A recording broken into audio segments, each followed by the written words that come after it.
নিজের চোখে মার্ডার দেখার পরেও অরুণ তাদের সামনে অন্ধ হওয়ার নাটক করতে থাকে। এদিকে মেয়েটাও তার বয়ফ্রেন্ড মনে করে অরুণ সত্যিই অন্ধ। তাই তারা অরুণের সামনেই লোকটার লাশটা ট্রলি ব্যাগে ভরে সেখান থেকে নিয়ে যায়। অরুণ কোনো রকমে পিয়ানো বাজানো শেষ করে ওই বাড়িটা থেকে বেরিয়ে আসে। সে সরাসরি পুলিশ স্টেশনে এসে বলে, আমি একটা মার্ডারের রিপোর্ট লেখাতে চাই। কিন্তু তখনই মেয়েটার বয়ফ্রেন্ড পুলিশ স্টেশনের ভেতর থেকে বেরিয়ে আসে। অরুণ দেখে মেয়েটার বয়ফ্রেন্ডই হলো এই থানার সিনিয়র অফিসার। খুনি নিজেই পুলিশ অফিসার এটা দেখে অরুণের অবস্থা একেবারে টাইট হয়ে যায়।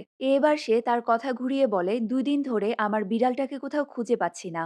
আমার পুরো বিশ্বাস আমার প্রতিবেশীর ছেলে পিঙ্কুই বিড়ালটা মেরে ফেলেছে। কিন্তু এই সব কথা শুনে মেয়েটার বয়ফ্রেন্ড ববির অরুণের ওপরে সন্দেহ হয়। তাই সে সবকিছু চেক করার জন্য অরুণের সাথে তার ফ্ল্যাটে আসে। এখানে এসে ববি বিভিন্নভাবে অরুণকে পরীক্ষা করে আসলেই সে অন্ধ কিনা। তবে অরুণও একেবারে পাক্কা খিলাড়ি। সে যেমন তেমন করে ববির থেকে বেঁচে তার লেন্সগুলোও লুকিয়ে ফেলে।